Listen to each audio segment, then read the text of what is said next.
Well, and that's it, folks. The Warriors are the 7th seed. The season's still alive, but a title, no. We got a lot to discuss here. Rick Barry's going to join uh, in moments, and the Golden State Warriors lose to the LA Clippers for the 7th time in a row. Series swept. Warriors drop again to the 7th seed. There is a lot to unpack following this disaster. So let's do it. It's the Golden Days. They always find something to nitpick, and that's because there's expectations for us to win. We are going to win the championship. Let's go. In a minute, I'ma need a sentimental man or woman to pump me up.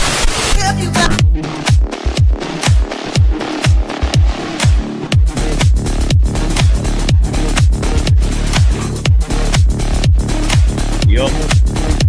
ENT.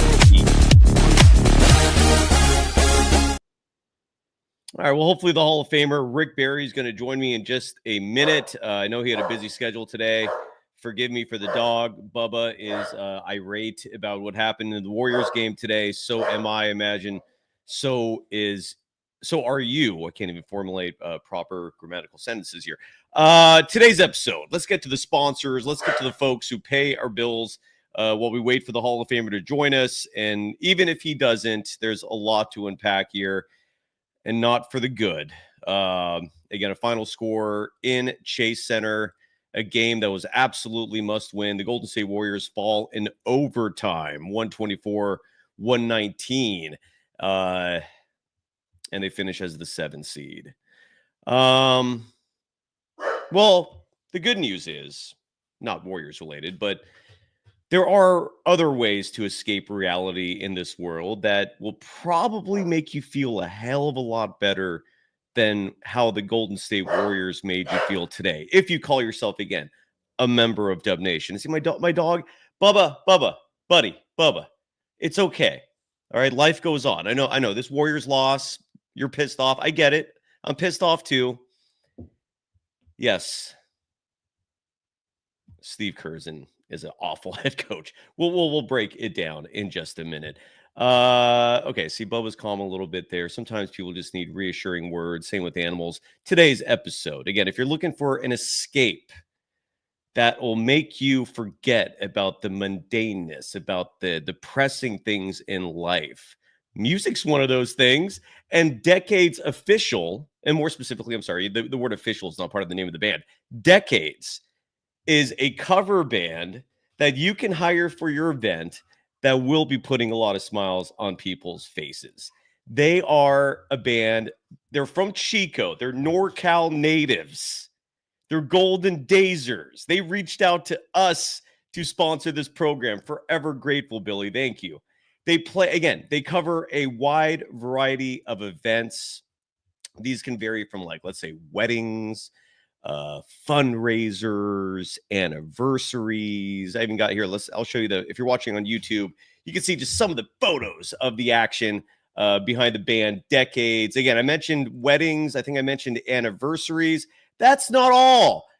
I mentioned fundraisers. What about company events? What about birthdays? What about just a good old-fashioned backyard rager? Decades performs music from artists ranging from Chuck Berry to Katy Perry, everything from the 50s to today, music for all age groups. Folks, Decades is the official band for every San Francisco 49ers home game when they have their red zone rallies next door at the California Great America.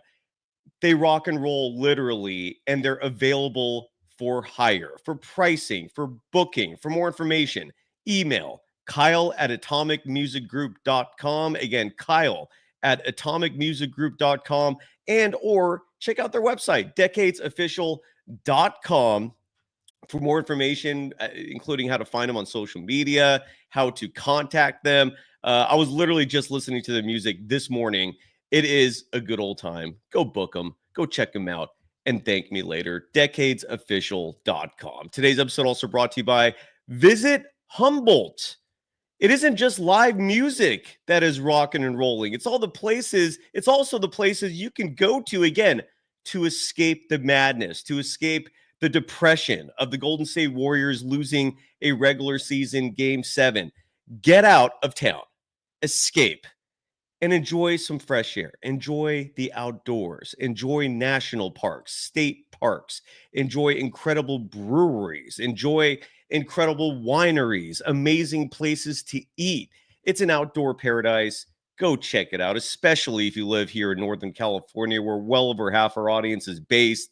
It's a short drive. It's a beautiful drive. Complete opposite of the I-5 going to South LA. The 101 going north, it's forests. The last hour you're driving through all of these old growth, giant redwoods and sequoias. Go check it out. Thank me later. You could also DM me for more information, whether on Instagram at Dog Wild or Twitter at Surf Journalist. I'm a former resident of Humboldt County, lived in Arcata for 2 years as a student at Humboldt State University, which they now call Cal Poly Humboldt. It's a beautiful scene. Go check it out. Visit Humboldt.com for more information. And last but not least, my bookie. This might be the last day that they are a sponsor of ours. I hope they continue. It's part of the Believe Network. And my bookie would have won you money today if you had bet, sadly, on the Clippers.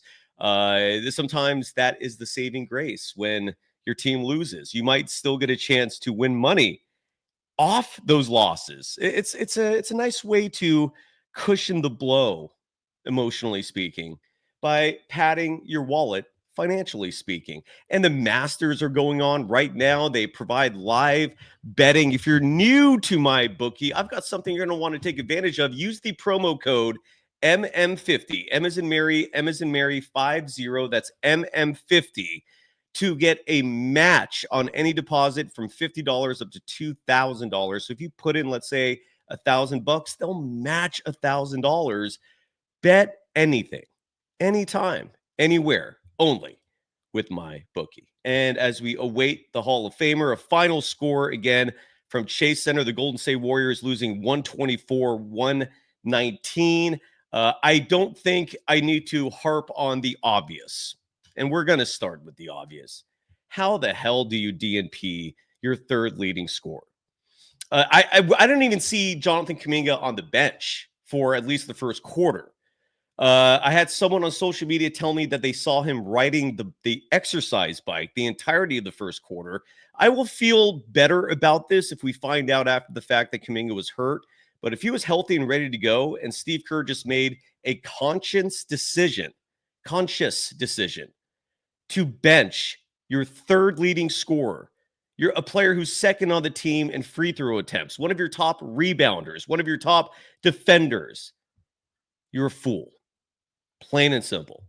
And I think this cements one or the other this offseason. Either Kerr goes or Kuminga goes. There is no chance in hell this can continue beyond this year. I make that make sense, which unfortunately doesn't happen under a Steve Kerr tenure. Let me start off with this point as we got the Hall of Famer right here, Rick Barry. Oh, such a pleasure to see my friend Rick.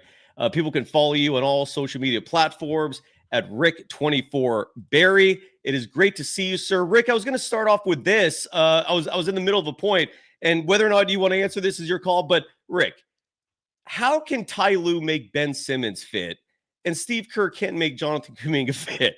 Make that make sense for me if you don't mind, or you don't have to. But that's just one of many things that stuck out to me, sir. Your reaction to the Golden State Warriors losing to the Clippers. They're not a playoff team. They're a play-in team. They play Memphis Tuesday. Your reaction, sir. Great to see you. Oh, you're muted, sir. I'm sorry. I can't hear you. Sir. Yeah, sorry about that. I can't hear you. I got it. There we go. Thank you. Yeah, I should be better than that for all the years I've done this stuff. That's all good. No, I'm disappointed. But for the first part of your thing, I'm not getting into that stuff. That's irrelevant. Who can do this with Benson, whatever. Who cares? The bottom line is that the guys are playing. They're doing that. Let's talk about the game. Warriors obviously had their chance, tough miss. The missed layup by Draymond to tie the game in overtime was a killer. I don't know if he was trying to draw a foul or what, but he looked like he got himself totally out of control, tried to rush it a little bit, which really hurt. But also, Steph with 2 big turnovers. That didn't help either. Yeah, And then, agreed. and then of course, Harden, who is Harden? I mean, Harden kicked their butts, a couple big threes, another score. Although I will say the one thing, there was one controversial call for sure. It was no doubt a pass. That was not a freaking shot. Oh, you're talking about the James Harden I'm talking alley-oop about the attempt regular. Yeah, Yeah. that's a big play. Yeah, that is. That's a very big play. Harden makes 2 free throws instead of us having the ball and going back down. And there's no question. How can you watch that on a replay, especially with the wind on one angle from down below? The ball was 12 inches to the side, and he said no, nobody hit his arm or doing anything. That was a pass. I mean, to make that evaluation, these guys have to be blind. I mean, I don't know how you can watch that replay and come up with that evaluation that it was Agreed. a shot. That's Agreed. pathetic. They should be fined for that. Seriously. Agreed. That was ridiculous. But anyway, I'm sorry that they have to do it, but look, they say everything happens for a reason. What I'm most concerned about Jimmy Butler, because when I finally saw that replay, that caught him on the upper thigh. That could be a deep bruise and contusion in his thigh, and to have to play on by Tuesday, I don't know. I'm more concerned about that because that have a major impact on them trying to win a game on Tuesday against the Grizzlies. Rick, I got to just ask this one time, if you don't mind. I got to get an answer from you. This is on the thoughts of, I think, the vast majority of the audience members here. Jonathan Kuminga is 3rd on the team in scoring and gets a DNP tonight. I personally think they needed him. Your thoughts? Well, I'm not there. I don't know what his reaction is at practice, how he's conducting himself, what he's doing, whether Steve was confident in him or not. He has come out and said that he doesn't think he can play him with that lineup, the certain Crazy. lineup. That's So, crazy. I mean, and he's the coach, and he's evaluated how things have gone in those circumstances, and they have not been positive. And that gets down to how much analytics. And obviously, they got analytics all over the place on that one. I'm sure as to what happens when he's in the game. I would guarantee you they're going by analytics on that big time on that decision. Now, so the thing is, maybe you try to find the way to do something a little bit different and give them an opportunity to do something. Here's so what could happen. This is so crazy. It just popped into my head. Yeah. What might happen, and who knows, I hope it doesn't happen because that means Jimmy Butler's hurt. That Butler can't go and he has to play Kuminga. Kuminga goes out and plays his ass off and they win. that would be that would answer that thing. I mean, I would go, oh, wait a second, maybe it's not such a bad thing here. I mean, if you want to look at something, I don't know why that popped into my head. It just did. But can you? Well, because it could happen. I mean, I know it is a plausible. No, there's a situation. possibility. I said I don't want it to be the case, but there's a distinct possibility that Kuminga may have to play and Butler might not be able to go. And so there you go. So we really get an opportunity to see how that would work or not. But the only thing about that is if it goes in and it works, it's still not showing if it works when he and Butler are in at the same time.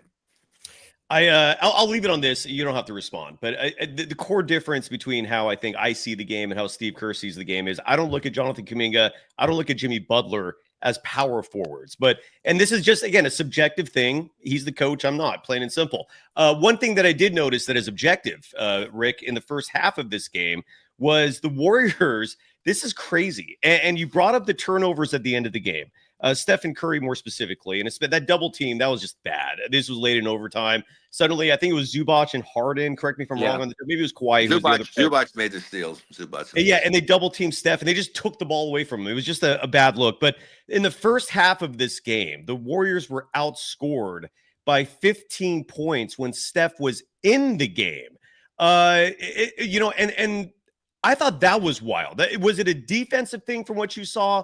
What was going on with Steph, you think, where in the first half, he wasn't Steph. He wasn't the guy that we've known as being one of the greatest ever. What did you see in that first half, and did it matter to you? No, it really doesn't matter. It's a 48-minute game, and, they usually play about 3 quarters. Only most players 36 minutes nowadays. And look what he did in the fourth quarter, right? I mean, so it's like, did you get out of the gate as a horse first? And where did you first cross the finish line?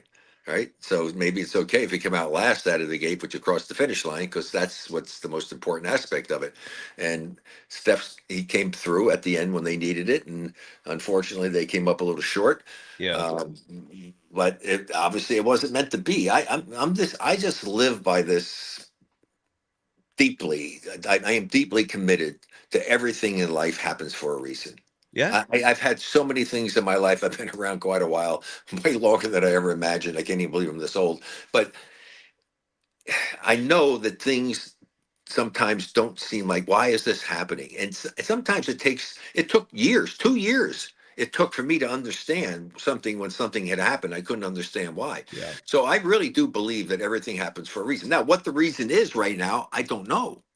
Only time is going to tell why they didn't get there and play. So we'll just have to wait and see and play it out. But that's the beauty of it. So just in folks' in life, something happens. If you're sad, cry, get over it, move on. You have to move on, and you got to believe that everything's happening for a good reason. And maybe you can't figure it out, and it could take a day, a week, a month, a year. You don't know. So, but just accept it. If somewhere down the road, you're going to understand why something happened in your life back at that time, and you couldn't figure out why.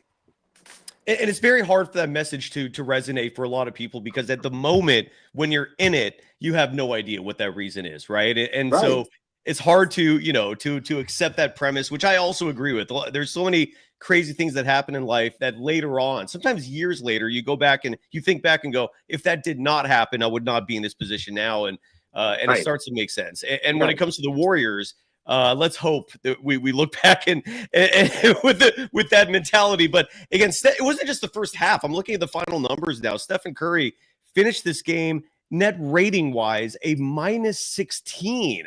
And there's only two players that really had a significant net rating negative. Steph -16, Moses Moody -14. But Steph still finished this game with 36 points, 7 of 12 shooting from deep. And Rick, I think the bigger question here. I have to Stop me, please. I really do, only because it's all Stop good it. stuff, and I can't wait for you to say it, but I had to because it's in my head. Say it. How in the hell does a guy with 7 for 12 from 3-point range, 37 points, come up with a minus freaking rating? I mean, seriously, how in the world? What the hell did he do? What did he do that make it a minus performance? Seriously. You know what it is? I have it right in front of me.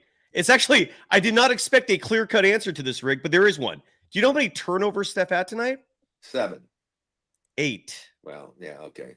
8. Yeah, that's oh not my good. God. That hurt them big time. There's no question about that. Okay, did not so now realize. I'm saying, but okay, so that's pretty bad. But does it take him still to a minus something? I know, What else did he do wrong other than, that's what I thought it might be. What else did he do other than turnovers that you would analytically get a negative comment, and that the 8 turnovers offset 7 for 12 3-point shooting and 37 points? I remember like 3 of them. I don't remember 8 of them. Well, I That's remember the two. heavy. I remember the 2 in overtime more than anything, because Yeah, those were the ones that same. were very costly, right? So it's just like the missed shot. I mean, Draymond's missed shot, it really hurt them. But how about the missed shots that people had earlier on in the game? How about Steph Right. on the one that he missed? Right, he missed one there too. There towards, and so anyway, that's why you can't get all upset and worked over it. Let's just see what happens. I was hoping, because I was really looking forward to seeing them play against LA. But now I'm so concerned about Jimmy's leg, because I know what it's like to get that kind of hit. That was a severe hit, and the way he was walking around, I'm pretty sure that's going to be a contusion or something in his upper thigh, and that's not and hopefully he'll get over it. But boy, that's something that could be lingering. Absolutely. Well, again, what you're saying here, Rick, is a colossal difference between what was originally reported, at least on what I saw on TV. Side note, here in the Bay Area, we could not watch the ESPN broadcast, much to my chagrin. Bob Myers apparently was the color commentator. So we got the very biased version of this Warriors game tonight with the local call. But the local broadcasters were saying that they were hoping, at least, that it was that knees were banged.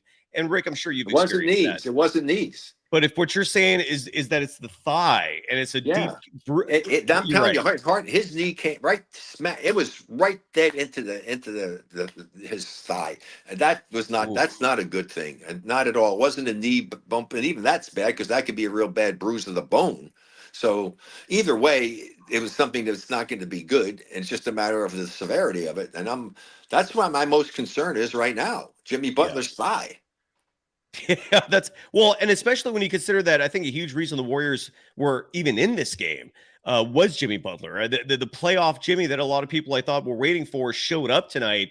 30 points, 12 of 20 from the field, 9 assists.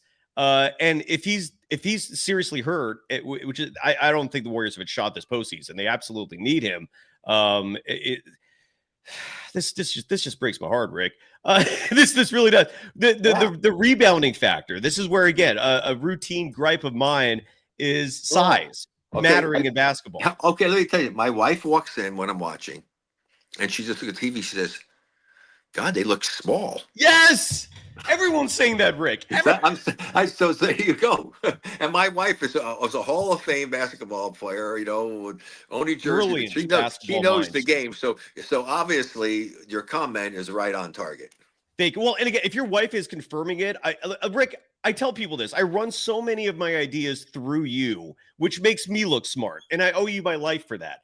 And if your wife, a Hall of Famer in her own right as a basketball player, which school in Colorado? I forget. I apologize. No, she was College of William and Mary. She was the only woman to have her jersey retired.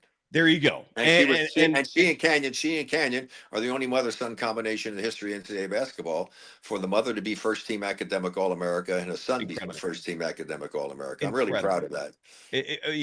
Rick, your lineage, your history, your everything about you is just incredible, sir. You never cease to amaze. That's not true, but thank you very much. No one's perfect. You're a human being, but the size thing was, I think, it stuck out tonight, and the numbers backed it up. The Warriors were out rebounded in this game, at least from the box score. I'm looking at 42-25, which I'm guessing will also correlate with points in the paint, closer than I thought it would be. The Warriors lost that fight as well, 54-50. Rick, what are you seeing here in terms of the why of it? Like, is it the speed? Do you think Kerr's looking at like speed out, having a bigger priority and more of an importance than size? Like, what's the logic of this in your? What you're saying. Here's the interesting thing. Even from way back in the Stone Ages when I played and growing up into college and everything, coaches invariably would have the bigs against the smalls. Seriously, scrimmage and practice. And for what reason? It's kind of a thing there to kind of see. And so a lot of time, and then some coaches, obviously over the years, when they came up at the pro levels, did that and put some lineups in. And if they're having success, this is the greatest copycat league in the world, except for underhanded free throws. Everybody copies everything. Seriously. And so what happens is that they had success. And so everybody says, oh shit, we can go small ball. Let's do that. Plus the fact, even that when you say small ball, a lot of times small ball still has 6'9" and 6'11" guys or 7-footers shooting 3-point shots. Correct. Perimeter basketball, right? There are levels to it. It's total five out basketball at times is what it is. And agreed. I tell you, I would love to have been played in a situation like that. Because I knew I could get to the basket. Can you imagine that? I could get to the basket and the other bigs are nowhere to be found, and I don't have to worry about tricking the second guy. Whereas the guys today, they're so athletic, they jump over the second guy. Man, what a luxury that would be to be able to have a clear path to the basket. Plus the fact if they didn't do it, I was able to get the ball to create shots for them all day long. I mean, it would be a field day playing against a team that plays, and we played 5 out. And we had all 5 guys outside and open up the middle. Woohoo! But I love that. Well, Rick, I've said this to you off the camera, and I'll say it here as well. I believe you were 6'8" as an NBA player, 6'7" or 6'8". I was 6'8" with my sneaks on, yeah. So you would be a center on this Warriors team. How would you handle that? I would have a problem. And I'll tell you why. Because my biggest problem when I played, I consider myself a good defensive player. The biggest problem I had is the big, strong guy to take me up and post up. Yes. Now obviously I would think I can cause a problem in a way because I would use my quickness and stuff to try to front him, get around, do things. But when it came to trying to have to muscle him, and then all I would do is just my whole concentration when a shot went up would be just to keep him off the boards, not even worried about getting the damn right. Rebound. I mean, that's what my responsibility, I think, would be in that situation. That's the way I would handle it. I would use my quickness to try to front him, do stuff like that, and try not to let him get me down in the, when he did get me in the post, to get over there so he can't get the ball to him. Right. and have to make it difficult because if he gets the ball, I'm in trouble because he's going to overpower me. And he's got size, Yeah, height. He's got height, so it's I just such can't a stop it. disadvantage. Danny Emmerman tweeting post game. We don't have sound yet, but he's quoting Steve Kerr in answering a reporter's question of why both Jonathan Kuminga and Guy Santos got DNPs today. They did not play in this game. Steve Kerr said, quote, both he and JK have been really impactful players for us.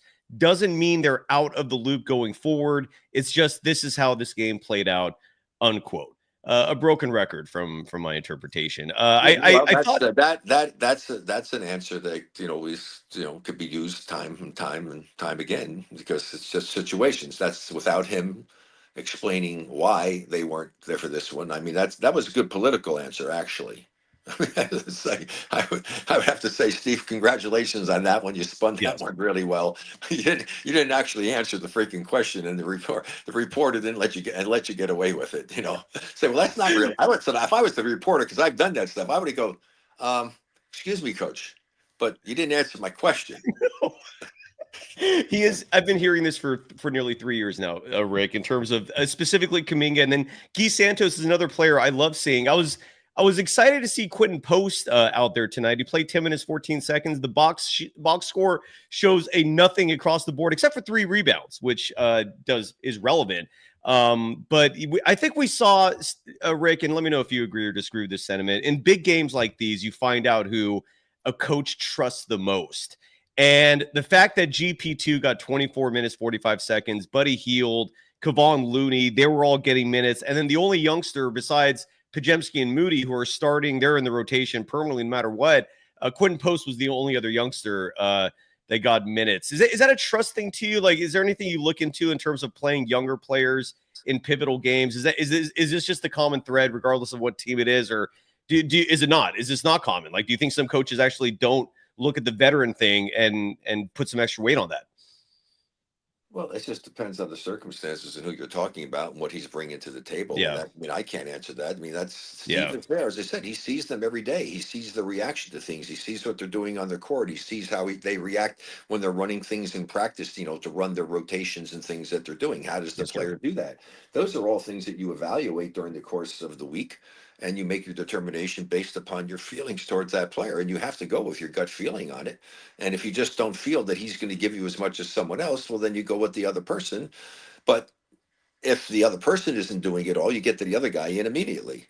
Yeah. But my thing about after the game today, and I've done that, okay, had a guy sometimes didn't, but not as critical a situation as this was, the game importance.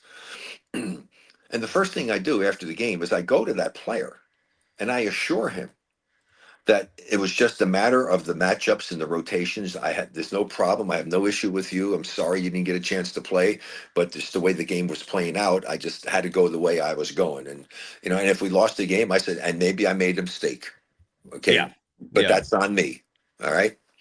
And that's how you handle that. Because if you don't do that, you don't know what the hell's going on in that player's head. You always have to make sure the player knows what the heck is going on. Don't ever leave them in the dark. It's the worst thing you can do because they'll come up with scenarios that will scare the hell out of anybody. Yes, 100% agree. And so this game, again, the season's over.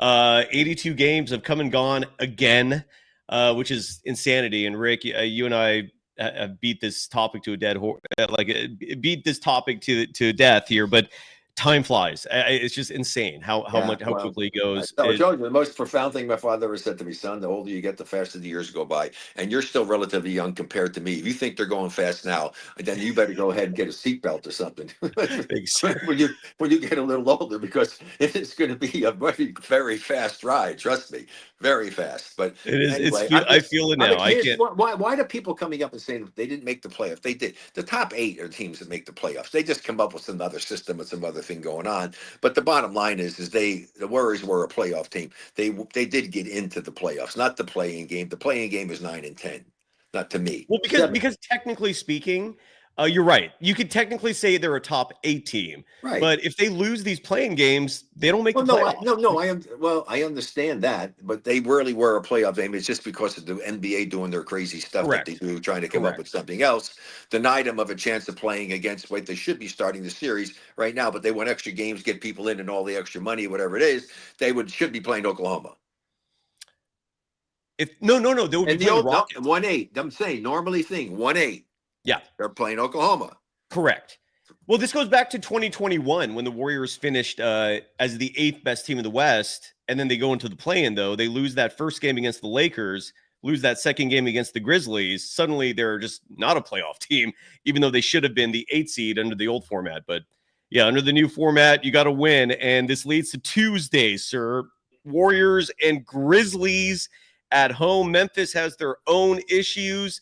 Somebody created this graphic here. I'll share it on the screen right now. So the play-in tournament, we start Tuesday in the Eastern Conference, the Atlanta Hawks and the Orlando Magic. I feel like the East is an example of why the play-in is a bit much. But then you look at the West, and the Grizzlies are a play-in team. The Warriors are a play-in team. I don't know if Sacramento and Dallas live up to the hype as much as your 9-10 seeds, but this is the format. This is the schedule.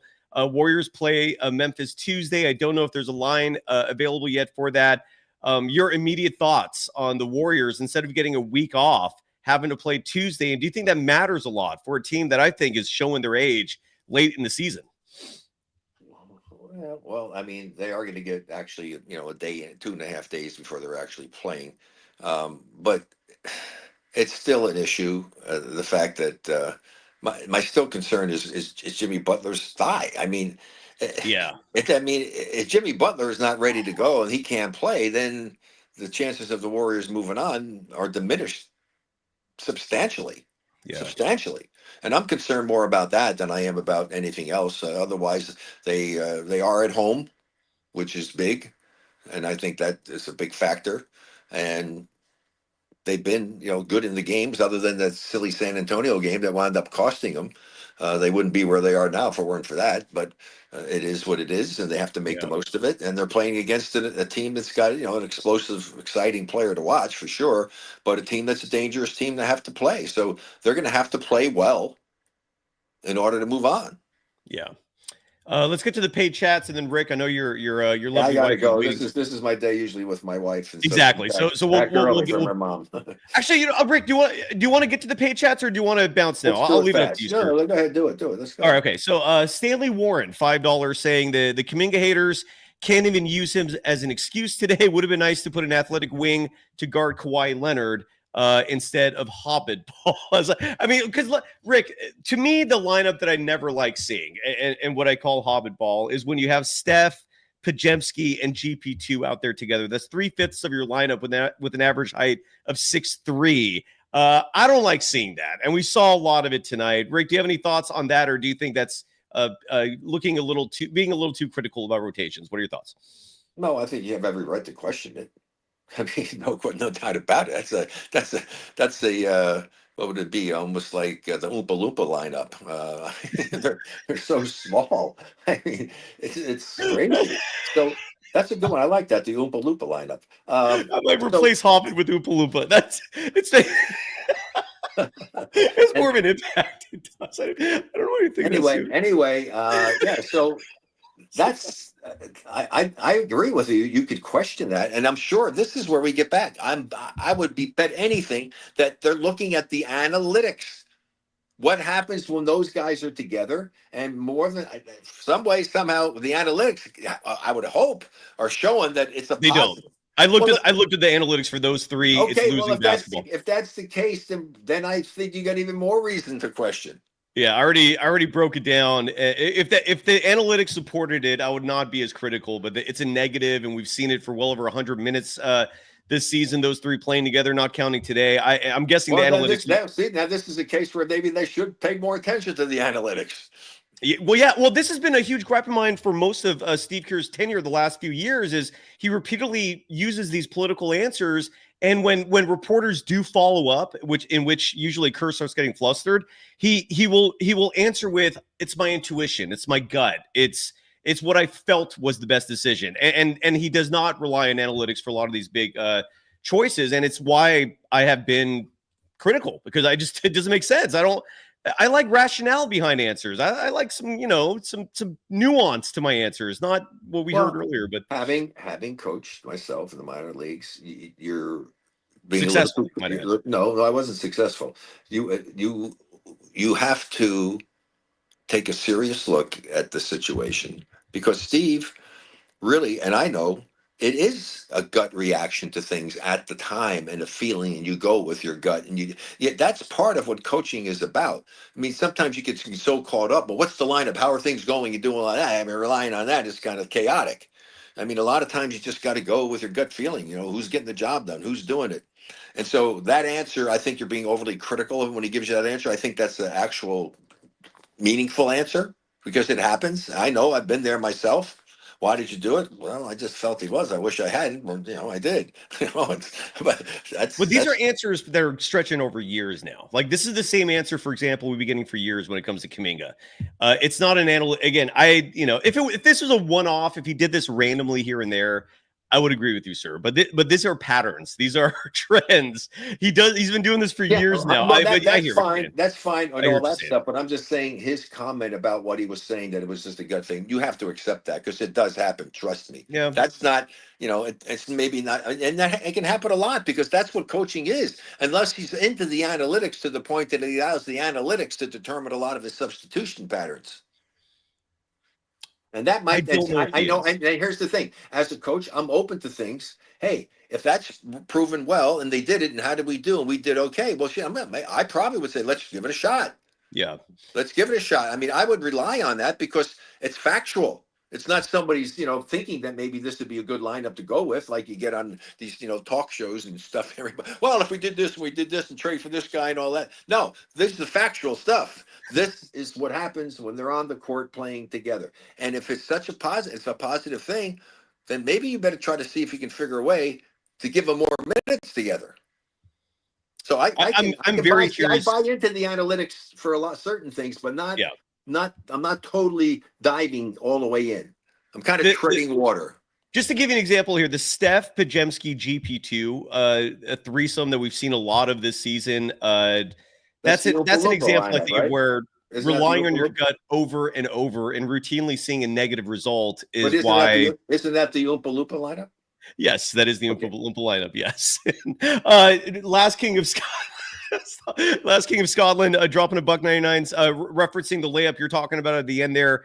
Draymond Green not making a layup that would have tied the game in overtime with just seconds remaining. And I do agree with your evaluation of that, sir, where it looked like he was trying to draw the foul, and maybe that's what cost him actually making the layup.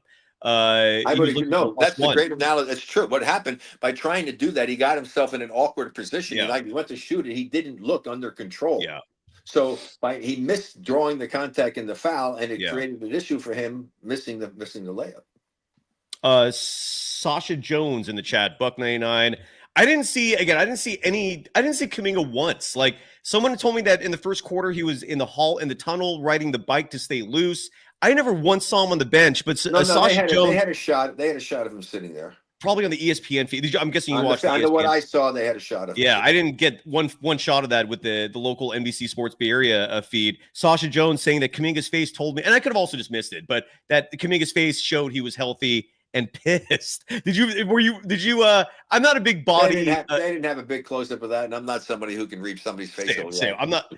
I'm not a big body language. And here's the thing, and why say something about it that's negative? He may not have had his thought. He might not have been upset. He may accept it really well. Who knows? Give him the benefit of the doubt. And if he's a professional, he'll get over it.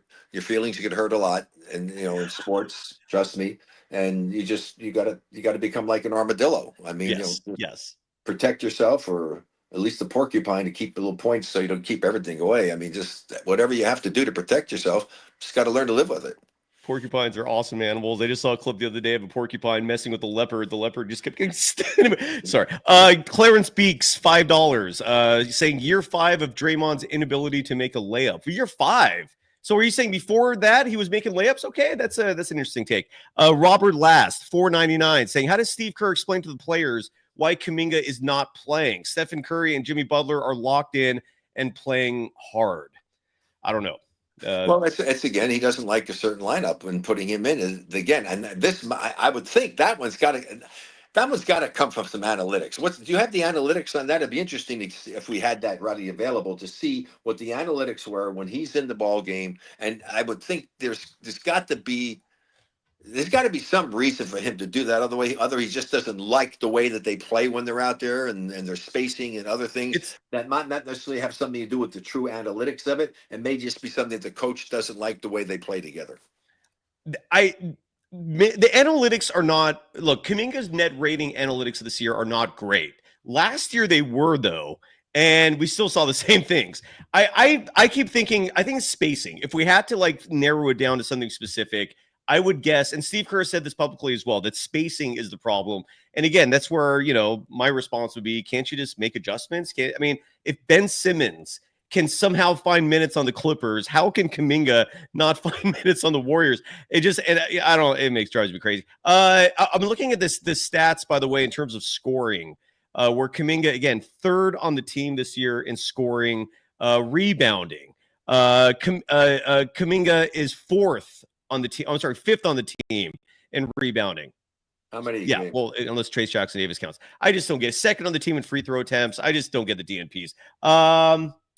Coast to Coast dropping $9.99, saying, sorry, analytics are for shrinks. The vets and coaching decisions are what's killed this team. They refuse to fix turnovers. 4 years with Kuminga, and this coach has the balls to penalize him without any playing time. $9.99. Thank you, Coast to Coast. Another $4.99. Listen, that's an interesting comment at his point, and he has every reason to say what he's saying. Kuminga has shown that he can play. A guy that can average 18 points a game in the NBA there's not a lot of them, okay? And he's as athletic as can be. I think he has a chance to become a much better basketball player. There's things he's got to learn, but his 3-point shot has improved.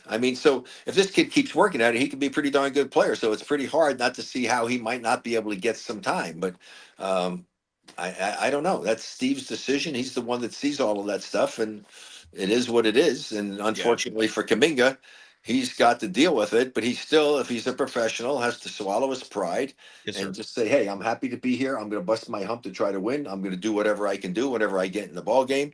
And if he really has an issue with it and everything, the best thing he could do is go and have a meeting with the coach. Well, Rick, what do you think is going through the minds? Maybe this is a bad question to ask, but I'm curious. And I don't know if you don't want to answer this, please, obviously no pressure here, but I'm very curious to know how Joe Lacob and Mike Dunleavy Jr. and the front office in general feel when they make this huge trade for Jimmy Butler. They clearly value Jonathan Kuminga. The messaging that I've heard repeatedly, publicly and privately, is that Lacob thinks very highly of Kuminga, looks at him as part of the long-term plan for this team. And to hear your coach say, I can't make your prized trade acquisition and your prized youngster fit on the court together, I think that's kind of wild. Like, I can't imagine Joe is happy hearing that from his head coach, that, the three of your best players, he just can't make them fit. Like, I don't know. To me, that's a hard thing to stomach if you're in charge of putting rosters together, and to have your coach publicly say, well, I know you think these are the best players. I don't. Said tough shit. I don't know. Something about that just kind of smells funny to me. Well, it's a very interesting observation on your part. And, there's a lot of credence to what you're saying, for sure. The coaches basically come out and said that, the guy that you think is going to be a future of the team at all, right now, I can't find a way to put him in there together. That's got to be a bit disconcerting to be paying all that money to somebody. Now, what do I do? Do I keep this guy? What do I do here? It creates quite a conundrum, to be honest with you. It really does. The conundrum, Rick, and correct me if I'm wrong on this analysis, but the conundrum, I think, is leading to a point where this offseason, it's either Kerr or Kuminga, and this is not a sustainable relationship. You're wasting a prized asset, having him benched in the biggest games of the year. Why keep him? Why pay him? What is the point of that? I think they're at a fork in the road this offseason. I don't know if you agree with that, but that's certainly a possibility. Hell, we know anything can happen in the NBA. Who would have expected that Denver could get rid of their GM and their coach going into the playoffs? What's your reaction to that? I haven't had a chance to ask you that publicly. Did you think it Hey, was crazy? The timing, the decision? What are your thoughts? yeah, I mean, the timing from the standpoint of screwing up anything that the team had chemistry wise, they must have been really unhappy about something that they saw. I mean, there could be a lot more to it than it was being publicized Yeah. or written about or talked about. So I don't know, but it's one of those craziest things. I think it's only maybe happened one other time. Somebody said something I was reading that there might have been one other time that they got rid of a coach this late. But I mean, on the eve of going into the playoffs. And the Insane. record he's had is pretty unbelievable. And the team lost him after they won the championship. The team could have been even better, but they lost a lot of guys in free agency that hurt their depths on those guys back in then. And that's that Denver team that I always worry about. Yeah. So yeah, but that doesn't surprise me because it's the NBA. I told you, always expect the unexpected with the NBA. Crazy freaking things happen all the time. You just don't know, and that's why you play the games. I mean, it's just thank God for that. It'd be boring if it was always predictable. The NBA is crazy. You're no pushback at all there. Coast to Coast is dropping more donations here, saying, and I quote, "Who needs a big when you have Draymond?" Unquote. But wait, Steve Stay is 35. Oh, Dre is 35 now, has a back issue, and Kerr is not even ashamed of his stubbornness. I think he's just griping about the fact that Steve Kerr is relying so much on Dre as his big and Dre is aging. Waynster, $5 donation saying, man, oh man, good looks right under the basket, missed multiple times. Is that fatigue? The Warriors lost the rebounding game on both ends. Just to add to that, the LA Clippers offensive rebound wise had 9. The Warriors had 3. Again, 42-25. The Warriors lost the rebounding battle total. Wayne Starr adding boxing out, size, luck went into that. Rick, that's a good question for you, sir, if you don't mind answering as we wrap up your segment here. What do you think the rebounding disadvantage played a big part in this game? Yes. Could the Warriors have done something different? Your thoughts? Yes, definitely. The Okay, two there we areas go. that had a big impact in this game were that. I mean, 6 more offensive rebounds. So if you they only made 2 out of 6, 33% on those extra possessions. That's the game. Yeah. Right? That's the Yeah. basketball game. So yeah, of course it did. And then those turnovers too, especially, Steph and, the 2 turnovers in the overtime. But yeah, turnovers hurt him. But turnovers have always been a problem for the team. That's always probably one of their Achilles heel a lot of times is their turnovers. But yeah, both of those had a factor in this game, without question. 8 for Steph. That's crazy. I'm in shock about that. I'm not gonna lie. OMG, it's Manny, $1.99 saying, calling out the play where Gary Payton II froze on a pass from Draymond. I think you're referring to a play where GP2 got a pass. He was in the key and just threw it up and it barely grazed the front of the rim. If that's the play you're referring to, Manny, I know what you're talking about. Armando Lara, $4.99. A lot of donations tonight. Thank you. And you're getting your thoughts across. Kerr made his choice. No Kuminga, 3 guard lineups, has to go down with his method. I don't want Kuminga bailing Kerr out again. This game was easy for the Clippers. And Rick, obviously, please jump in at any point if you have any thoughts on these. The game wasn't easy for the Clippers. I mean, and the Warriors were very fortunate with all the things we've been talking about that they actually had a chance to win this basketball game. Yeah. Against a good basketball team.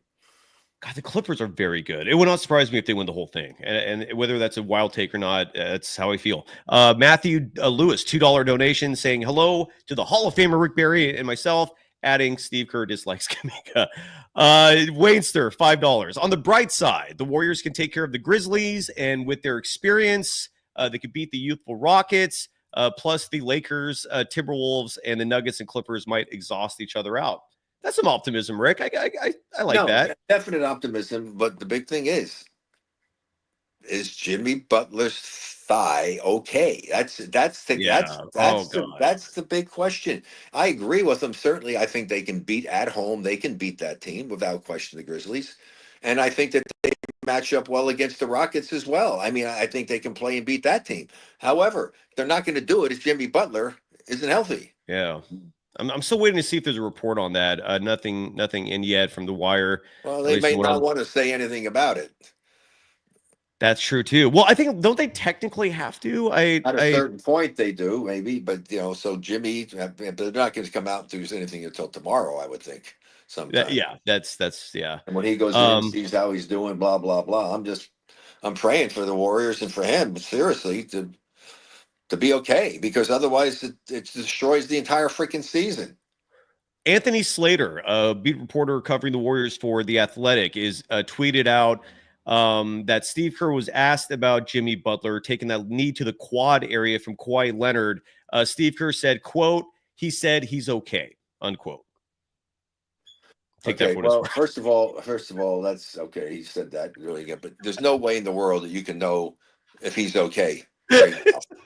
I mean, I'm serious. He got hit. He do it. You don't know what's it going to be like when he gets up tomorrow morning. Seriously. Tomorrow morning, the biggest question is going to be, how does he feel when he gets up tomorrow? They're going to have him do stuff. They're probably giving him all kinds of, proper medication or whatever might be needed to be able to keep swelling or inflammation out of there. They're going to be doing everything they can to him tonight and everything, praying that when he gets up in the morning that he does feel okay. Yes, sir. I don't know if you've seen those commercials lately. There's this commercials for this website. I think it's called Govex, where it's all these products for like cops and firemen and all that. And one of the things they sell is like this tool that massages huge chunks of your body that have muscle mass and tissue, like the quad. I was thinking Jimmy Butler could use one of those perfectly right about now to massage that quad area. Alan Day, $4.99, saying you can't play Kuminga because of quote unquote spacing and ISO ball. Once again, a team beat you with no spacing and all ISO. I think he's referring to the Clippers' style of play, Rick. Would you agree with those sentiments? Do the Clippers play more of an ISO style that beat the Warriors today, or no? Yeah, well, they're much more so than what the Warriors do. I mean, the Warriors excel on when they move and pass and cut, and that's the Warriors that we all love. That's the way I was taught how to play the game. Yeah. For the Clippers, that's one of the reasons why their record isn't better than what it is now, because of the fact that they live and die with the productivity of the players when they do the ISO stuff. And if they have a couple of guys on, like they had in this game, they had two of their guys on, they wound up winning the basketball game on the road against a good Warriors basketball team. But that's the problem with that. That's more of a roller coaster ride, that kind of offense. You're going to have ups and downs, and depending on who's on, who's not. And they're good enough to get by when they might not have a full 100% game. They might play only 70%, but it could be good enough against some teams to win some of those games. But basically, that's the way they play, and that's the type of season that you have as a team. It's up and down, up and down, up and down. And the Warriors are a little bit like that, but a lot of that had to do whether or not they turned the ball over and whether they played defense. Agreed. OMG Manny, by the way, adding another $1.99, clarifying his earlier post, which originally had written, thank you for clarifying that. He originally wrote that in that play, Gary Payton II, oh, I see what he's trying to say, that on the play at the very end where Draymond missed that layup, I think Manny's trying to say that GP2 could have cut for an easy basket or an offensive rebound. And instead he froze in place and did not go to help. So if that's what you were trying to say, Manny, point received. Rick, before you go, any thoughts on a couple of playoff matchups are set in stone? Unless there's anything else you want to touch on the Warriors, please jump in. Obviously, this is okay. Yeah, I hope so too. And this is obviously your show more than mine, sir. I will always defer to you. But the first round matchups are now set in terms of the postseason. Some of them are, at least. And the ones I'm looking at more specifically, the Lakers and the T-Wolves. That's going to be an entertaining first round matchup. And then the Nuggets and the Clippers are also set in stone. The rest of them will be determined by the play-ins. Any thoughts on those two series? Going to be entertaining. I'm excited to watch it. Yeah, your thoughts? Those matchups are very interesting. See the Clippers going against Denver with the Joker, and they got a big guy who can help them out. They're big man. So yeah, that's going to be a fun series to see. And then the other one got a very exciting player from Minnesota to watch. Although he reminds me a little bit, he has to learn to keep himself under control at times. And sometimes he does a lot. He's going to get himself hurt. He doesn't have to go up and make the spectacular, incredible dunk and amazing athletic thing that he does. Sometimes if you have to do it out of necessity, fine. But if you don't have to do it, don't do it. Save your body. He's a young guy. He's going to learn. Save your freaking body, will you? Anyway, yeah. So there should be some good games, but that you don't know. But you just don't know. That's what I'm trying to tell you. So anyway, I know that because I went and played pickleball today with a guy who was 65, but played tennis all his life. I beat him in the first game, and then he crushed me in the second game. So you just don't know what's going to happen.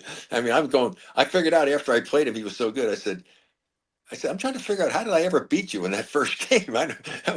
So yeah. Anyway, that's the fun thing about sports is you just don't know what's going to happen. You don't know if you're going to be on or not. Like somebody asked me, I used to come out of the locker room in New York because they always bet on games back in those days and bet on how many points they'd get in the first quarter or the second quarter, or crazy stuff like that. And they're always, Rick, how do you feel? How do you feel? I said, look, I said, how I feel doesn't matter. It's how I play that counts. And sometimes I felt great and played like crap, and sometimes I felt like crap and played great. So you just don't know. I'm telling you firsthand, folks, you don't know. You just try to be as consistent as possible, realizing that maybe 8 to 10 games out of that full schedule, things may not be going for you the way you want them to go, especially offensively. And you have to try to minimize. You don't want to get 8 or 10, but it could very well be that happens. You find a way to contribute. You have to find a way to contribute to justify being on the court. Either you play better defense, you get more rebounds, you set people up. You have to be a productive person when you're out there on the court. Don't just be out there. Did you play a third game, or did you just split the two and then called it? No, we played a third game, which actually was good. He was whipping me really bad, and I came back and got it to 8-9 and wound up losing. But yeah, so it was great for me because the guys I play with, I'm hitting shots that this guy's getting back that the guys I play with they can't even get to that ball. So yeah. But it's great practice. It forces me to have to play better. And if I'm playing at that level, even if I'm playing at that level and losing to him, I'm not going to lose to the people in my age category, although there aren't a lot of them. I'm playing the U.S. Open in 2 weeks to defend my championship, but there's nobody my age and skill now. They moved me up to a higher level, and there's nobody to play with. So now I have to play against 70-year-olds. So anyway, we'll see what happens. I love it. By the way, Randy Ballin mentioning Rory McIlroy won the Masters today in a playoff. For Warriors fans who did not watch that, that is what happened there. So, well, yeah, thank you for the update. Thank you for bringing that one up and Rooney, because I was just going ready to go back in and watch. Oh, I'm sorry. You were going to go watch it. And by the way, Rick, before you go, I don't know if you watch television shows frequently like I do. I just finished watching 1923. Harrison Ford making 80-year-olds look damn good, sir. So he's good. I really, in fact, my wife and I are actually on the second season right now of that. Exactly. Oh, outstanding. Helen Mirren, she's such a great actress. Magnificent. It is. I actually think that Harrison Ford has done a better job being that type of character in the early days, better than even Costner, for sure. Good stuff. Don't you think? They're both fantastic to me. Well, here's the thing: is Kevin Costner has had a great career, but Kevin Costner is not a multidimensional actor. Kevin Costner is generally almost Kevin Costner. Good point. It's not like he becomes a totally different person in character or whatever. It's kind of like the same thing. And I've learned, because I studied acting, there's 3 levels of acting. One is just, first of all, learning to be yourself in front of an audience or a camera. And so that's level 1. And then the other 2 is being able to do that and being able to be yourself and actually be the character and like the character. But sometimes when somebody does that, they actually become a different character. Whereas in Kevin Costner's case, he's still Kevin Costner playing that person. If you understand what I'm saying. One of my favorite shows in the 80s was Coach. I don't know if they Coach. I was on Coach one time. That's what I was going to say. You were on that. Like, so what shows were you on as an actor? Because I know there was a period where I did another one for what was the one that Debbie Allen was on? Who was what was Fame? I was on Fame, but okay. I didn't play myself. I just played a basketball player that was going to do something, and she came to give ballet lessons for us for ballet when we were doing stuff. And so there is video footage out there. You have to dig of you ballet. I don't know if we can find that one or not. And the Coach one was funny though, because the producers actually said, the writers, they said, "Oh my God, if we'd known you'd studied acting, we would have actually hired you to come in and coach here," because it was like the day of the year of hell in his life. The coach Hayden, and so they would have hired me to be the new coach, basketball coach at the university, and then have me going after his girlfriend. So that would have been kind of fun. So unfortunately, it wasn't meant to be. Didn't happen. You've had an incredible career regardless, sir. Alan Day, by the way, dropping $1.99 saying, basically pointing out that Kuminga should have played over GP2, finished this game with 2 points, 4 boards. Point well made. Rick, before you go, I know you've got a lot of ventures you'd like to promote. Medicinal Leaf is one of those, right? Yeah, well, at the bottom of the screen, Medicinal Leaf, the code is RB24. They get the discount for medicinalleaf.com. And the other ones is allomd.com, and same code to be able to take advantage of that cream. That's the Ultimate Repair X cannabinoid cream. That's what those both are. And then, of course, GoSleeves.com, same code RB24.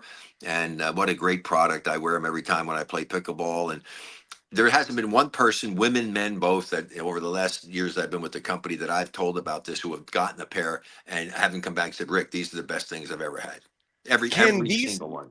Which one of these products, maybe all three, can help with Jimmy Butler's quad injury? The sleeve.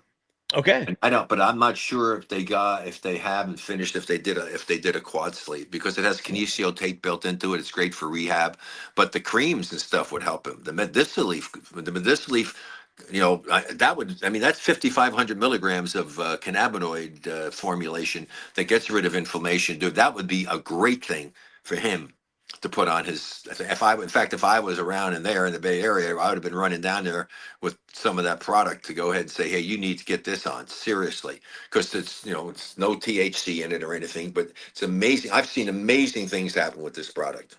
Good stuff, sir. And again, people can, all you got to do is go to either medicinalleaf.com, go to allomd.com, or go to GoSleeves.com. And for all three of them, the promo code is RB24, RB, an acronym for Rick Barry, 24, his playing number, same number that hangs in the rafters of Chase Center. Rick, it is always a pleasure, sir. I wish we met today under better circumstances and not a Warriors loss, but what are you going to do? That's sports for you. There's only one winner.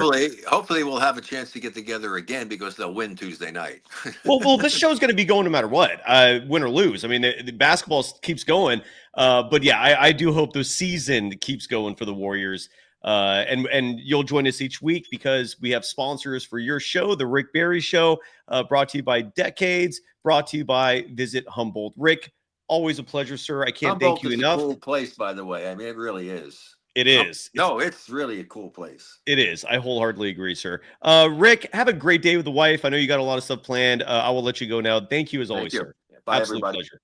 That is the Hall of Famer, one of the greatest players ever, just one of the high quality, high class human beings on this planet. A man who I do wish was calling the shots for the Golden State Warriors, but what are you going to do? And Ryan Leong, I don't know if he's going to join us. But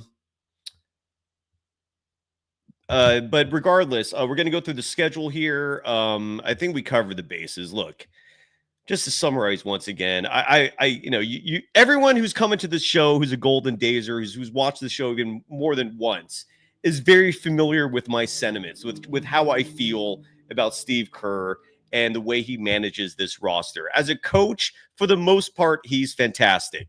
There are exceptions to even that. Case in point, in today's game, there was an ATO late in this game. And the ATO's acronym for after the timeout, usually a strength of Steve Kerr. That's usually something that he is a master of. Yet today, I saw an ATO, and I think this was in the third quarter. Hold on, let me see. I had it in my notes. Let me see if I think it was in the third quarter, where Steve Kerr scripted an ATO for a Draymond Green three-pointer. I know Draymond Green has improved his three-point shooting the last two seasons. I know he's not necessarily a liability for the Warriors in that category, but he's also not one of their elite three-point shooters. What the hell were you thinking doing that? Why are ATOs being called for Draymond Green, who on the season is shooting 31.7% from three? If you're worried about spacing, if Jonathan Kuminga is not playing because of his three-point shooting, which this year has fallen to 30.5%, then why are you scripting ATOs for Draymond Green shooting three-pointers when he's shooting 31%? So that makes no damn sense. And yet that's what we saw. But to DNP Jonathan Kuminga, to veer away from the very lineups that won you 3 straight games against 3 of the best teams in the NBA. That stretch against Memphis, against the Lakers, against the Denver Nuggets, convinced me that this is a team that could win it all. It did anyways. And then GP2 comes back from the tearing a ligament in his shooting hand, an injury that I thought would have knocked him out for the rest of the season. And side note, I thought was a blessing in disguise for the Warriors, because GP2, as you saw tonight, is a crutch for Steve Kerr. GP2 has his uses. There was a stretch in the first half of this game where his on-ball defense with James Harden was magnificent. The Warriors had, I believe, a 24-4 run in the second quarter that got them not only back in this game, but gave them the lead. And a lot of that was GP2 irritating James Harden in this game. It was working. It was fantastic. But then Steve Kerr went away from it for pretty much the entire third quarter. His rotations suck. His minute distribution sucks. He does not know what good basketball is when it comes to an individual player. Do not forget that this is the same man who thought Jason Tatum was not a good fit for the Olympics. He also influenced Grant Hill in terms of who's making Team USA. And that decision resulted in Jaylen Brown not being selected either. Do not fool yourself into thinking this man knows what good personnel is, because he doesn't. If he was good at it, he would not have been shit-canned from the Phoenix Suns as their GM, which he was. You don't hear anyone in Phoenix missing him. In fact, when that topic comes up, at least on social media channels or platforms where people can provide replies, provide their feedback, when the topic of Steve Kerr as the GM of the Suns comes up in any forum where Suns fans who remember that tenure come into the equation, none of them miss him. They're all full of disdain. They're pissed off about what he did to that franchise. He's just not good at it. And ownership has a massively huge question this offseason. Are we going to keep running back this same losing shit over and over? Or are we going to pivot and find a person to run this thing who actually knows what talent is? They're at a fork in the road. Jason Lewis is asking, what's the difference between Kyle Shanahan and Steve Kerr? Well, Kyle Shanahan has a GM who puts Kyle in his place. Steve Kerr does not have that. I think that's the biggest fundamental difference between the two. Beyond that, I mean, look, how can I put this in a way that makes sense? If Kyle Shanahan had Patrick Mahomes as his quarterback, he would have multiple Super Bowls under his belt. He would have multiple Super Bowl rings, because talent wins championships, because players win championships. You need coaches, obviously, to work well with those players. But make no mistake about it. Without talent, you're not winning a damn thing. So I look at Kyle Shanahan and I think to myself, he needs a gunslinger. He needs talent, and his system can work. If he doesn't have that gunslinger, if you don't give him the best talent, he will make dumbass decisions in the second half of games, because Kyle Shanahan, the way he adjusts, the way he makes second half adjustments is akin to the way Steve Kerr sees talent, if that makes sense. There's a lot of similarities and differences, but this is not a 49ers show. Miguel 199 saying Ime Udoka can take the Rockets to the playoffs, hire Mike Malone. And on that note, Ryan Leong thankfully does join us live from Chase Center. Yes, immediately following the Warriors losing their season finale, a heartbreaker, a brutal loss. Thankfully, we got Ryan coming to us. Your reaction, sir, to a very disappointing overtime loss by the Warriors. Good to see you, brother. Yeah, good to see you too. I mean, I tell you, the Warriors, they should be lucky they were even this close. I mean, this game is just, they've just struggled so badly, I think, in the last 3 home games. You got a 3-game losing streak now. Rockets, Spurs, in this game. Good point. I think they're just looking to like Steph Curry to be the savior. Although it is funny to see how Jonathan Kuminga is totally in the doghouse. And this time I did pay attention. You asked me before, what's his body language like? He's sitting there, he's kind of observant, like this, sitting like this. It's like what's he gonna do? If a great play gets made, he'll stand up a little bit. You can tell he's pretty disengaged. Where was he? You froze there for a second. Sorry, so I couldn't see. I couldn't see more specific what you're like when you were trying to emulate Kuminga. I couldn't see that, but that's okay. I heard your the audio. Where was he riding the bike in the first quarter? And at least from a contextual perspective, what was his body language? The best way you could describe it, because again, I didn't see him once on television, and this was from the NBC Sports Bay Area feed. We saw people in the chat saying that ESPN's cameras did show Kuminga. Like, was he celebrating when good things were happening? Like, was he just sitting there the whole time? Like, someone told me he was riding the bike in the first quarter. What was he doing, man? Best way to describe it contextually, because you keep freezing on us from the video side. And I hate that the Warriors have done something to the internet there these last few weeks that have messed up your appearances. But your best way to describe it, sir. Go for it. If you're serious. Sorry, man. I'm trying to. Yeah. I don't. He's not totally engaged. I find he's kind of there. He's just there. He's over. It's not like he's not trying to help his team. But when you're totally out of it and you're not going to play and you're a total DNP, what are you going to do? Exactly. You just tell he's kind of like he's just sitting there. Just kind of. Yeah. There's not much more. He clapped a couple times. Exactly. Yeah. I noticed that too. Like I said, you asked me to kind of like I said watch him, and I really did pay attention to his body language, and it's frustrating. G in the chat writes, it brings up an interesting question. Like, how does Joe Lacob not see what everyone?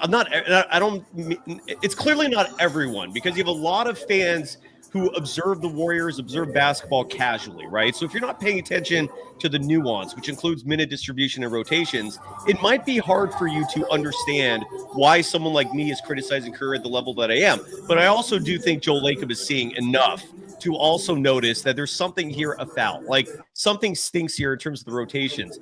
Someone, I think Armando Lara, said last show that he actually witnessed Joe Lacob once yell at Steve Kerr in the arena because Kuminga was DNP'd. I've never heard anything like that before. I'd love to get a second source to confirm that. But what is your take on that, Ryan? Because given that you are around this team consistently, like, do you think the front office is just okay with all this? Like, or do you think there's going to be a reckoning coming, if you will?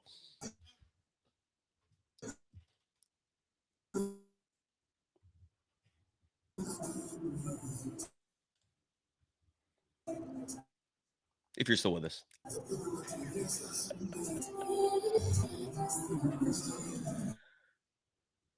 I think Ryan. Here again, I don't know if I should get back on my cell phone and contact you that way, but I don't know exactly. I think they're trying to just ride the wave right now until the season's over.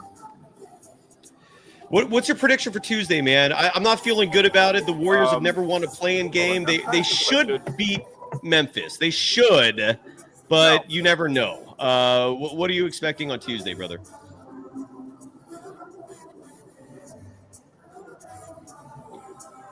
I mean, I'm confident at least that they're at home, but they have a 3-game losing streak now, and so I don't have a lot of faith in what they're doing as far as like if they can win this game, and they have no rest. I mean, they've already played a full 82-game schedule, and they got another game in 48 hours. I just don't see it. Hopefully I'm wrong, but I just find that they're having to like exert themselves extra when they should be getting some time off, but they didn't deserve the time off. Yeah. All right, brother. Well, it was short and sweet. I'm sorry, man. I don't know what's going on with the connection there. I hope it gets better. I don't know if it shows that you have bars there, but it's I got you, it's man. glitchy. Yeah. Short and sweet, though, brother. Anything you want to add before you go?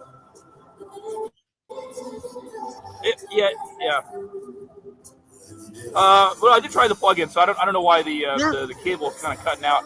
I would just say that the Kerr is relying way too much on just a few guys to get it all done. I mean, I don't know if you've mentioned it or not. Steph Curry had 8 turnovers today. 8 turnovers turnovers is a ton. He's just turning the ball It over is. way too much. I mean, Draymond's not playing to the level that he is normally accustomed to playing. He only had 3 rebounds, I think. Your leading rebounder was Brandon Pajemski. What does that tell you? Yeah. I just saw way too many deficiencies. For them to only lose by 5 points is pretty amazing. Ryan, that's a good So- point, dude. The Warriors lost the rebounding battle 25 today. rebounds total. No, you're right. The Warriors lost the rebounding battle today, 42-25. And when you look at the individual rebounding totals, Brandon Pajemski led the Warriors with 7. The next highest was GP2 with 4.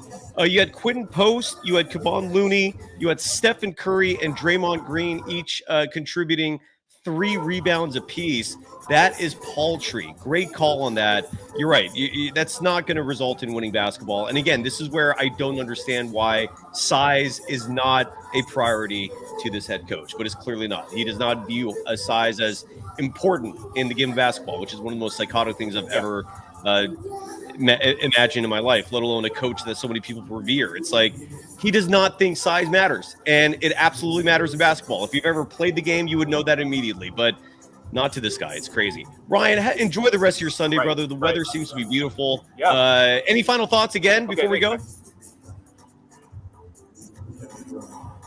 I mean, that's pretty much it. I'm just really disappointed that the Warriors are they're just relying way too much on Stephen Curry to save the day. And granted, he's played pretty well to Jimmy Butler, and they've been getting out of him. But just Butler and Curry is not enough to get it done. Not against these other teams that are younger than the Warriors and have size on the Warriors. And you got a game that Ivica Zubac, Kawhi Leonard, and James Harden all played better than the Warriors players did. Beautiful. Ryan, have a great day, brother. Thank you, as always. Yeah. You're fantastic. You are the man. That is Ryan Leong.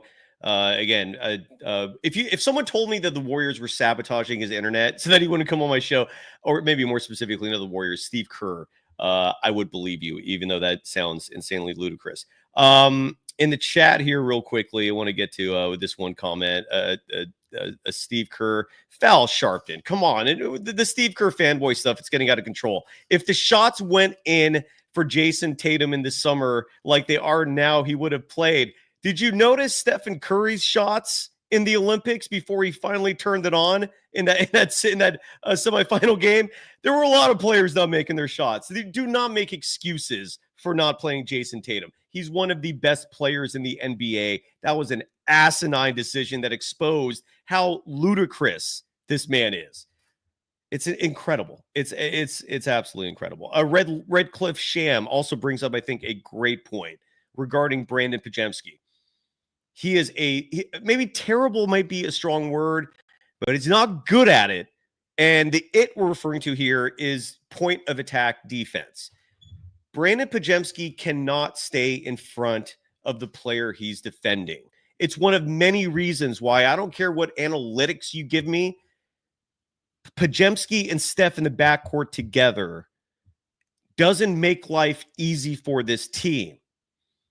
They've been getting away with it until you add GP2 to the mix, because now you have 3 hobbits, 2 of which can't play defense effectively on a consistent basis. That's not diminishing Steph, but he's 37. He should not be playing rigorous minutes defensively anyways. And you're forcing him to do that when you have these goddamn Hobbit lineups. And yeah, Pajemski, James Harden was schooling him tonight. James Harden, by the way, we haven't talked about the Clippers players who just were outstanding in this game. Kawhi Leonard played 47 minutes, 25 seconds, shot 50% from deep, 13 of 19 from the field, 33 points, 6 rebounds, 7 assists. Zubac, 22 points, 17 rebounds. James Harden was 5 of 8 shooting from deep. It's easy to make shots when you have hobbits trying to defend you. You don't even have to jump for your jump shots. You just have to put up a shot because the person in front of you is too small to defend it. James Harden, 5 of 8 shooting from deep, 39 points to lead the Clippers, along with 10 assists, 7 rebounds in 48 minutes, 24 seconds of play. Jimmy Butler again, who I thought was the best player for the Warriors tonight. Yeah. Whoa. For the live audience, I have a crazy neighbor who's yelling at me right now. I will do whatever I want, miss. Don't tell me what to do. Why don't you shut the fuck up? Who the fuck are you to come here and tell me what to do? Stay off my property or I'll call the police. Folks, this is a live show where someone is coming onto my property. This is happening in real time, folks. I kid you not. Some psychopath who I now have to record because she's literally coming on my property, trespassing. You are trespassing on my property now. This person is trespassing on my property. Now knocking on my door. This is happening in real time, ladies and gentlemen, by the way, because I'm talking and I have a neighbor. And now we're going to call 911 to report this neighbor for trespassing during a live show. I love that this person does not realize thousands of people are also observing this in real time as I call 911 to get the police. Hi, I have someone trespassing on my property. What address? 19 hang on I gotta give me 1 second on the address thing, so I'm on a public feed.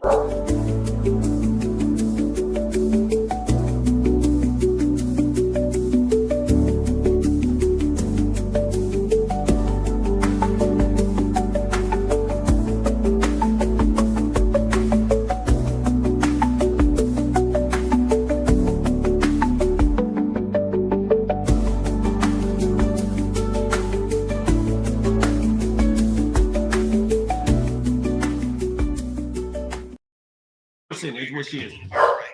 You're in your house having a conversation and she comes on your property and tells you to be quiet? Correct.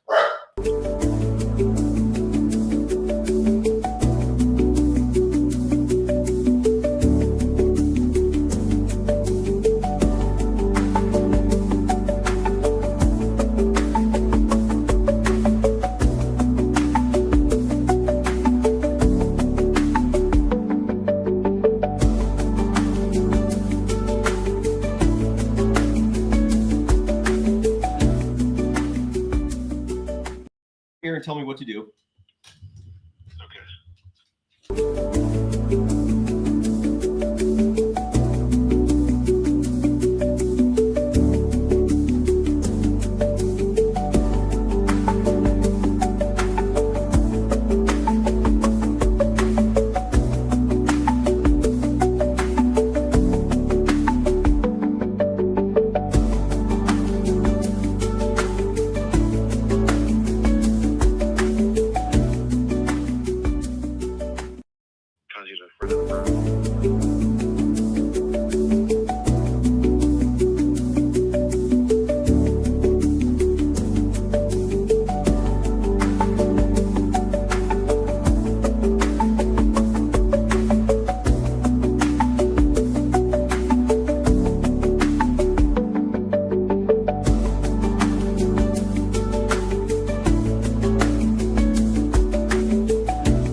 Okay. Well, we can also.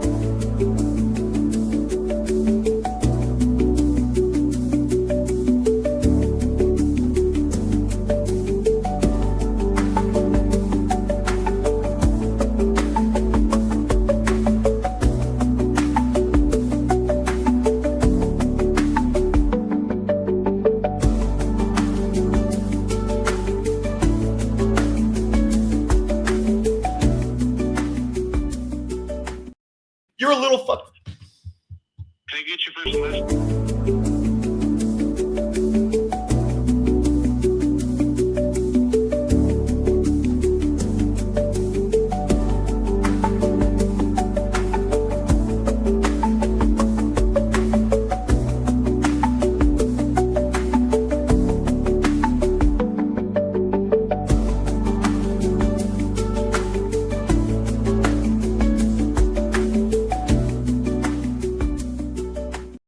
You're like.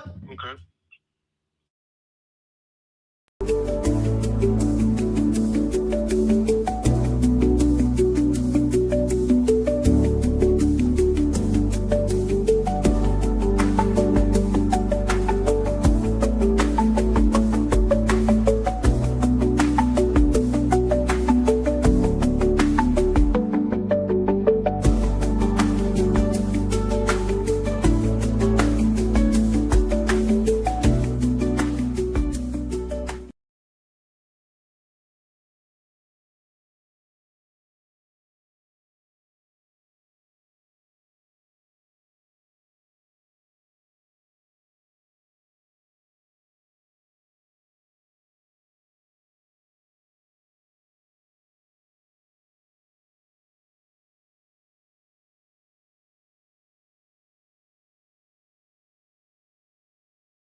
All right.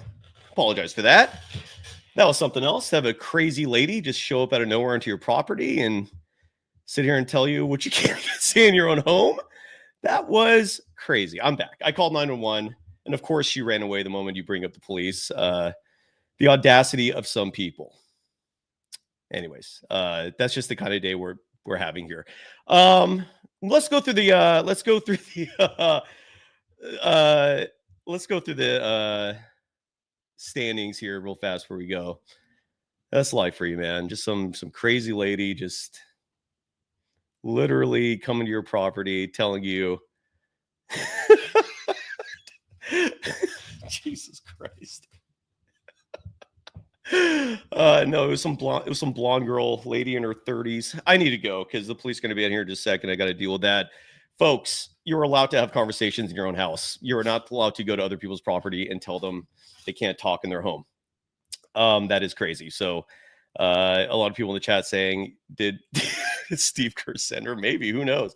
All right. So basically, to wrap it up here, the Golden State Warriors will play Tuesday. Season's over. Just that kind of day. And I got to deal with the police now. I can't thank everyone enough for joining us. Sophia Jones will be, tomorrow at 3 p.m. She'll be joining the party. And until then, I'm going to go deal with the police now to tell a psycho lady to stop harassing me and stop bothering me. It is literally the definition of a Karen right there, ladies and gentlemen. I'll put it on, if it escalates, I'll put it on Instagram Live. You can follow me on Instagram at Dogwild, on Twitter at Surf Journalist. This game sucked. Steve Kerr sucks. We'll see you tomorrow. Larry Kruger and I are going to do a show soon as well. That's it. Thank you, everybody. Sorry for the interruption there at the end. Oh, some super chats, I guess, came in real fast. Let me see before we go. Two of them are Jonesy at $1.99 saying she's had enough of the curse.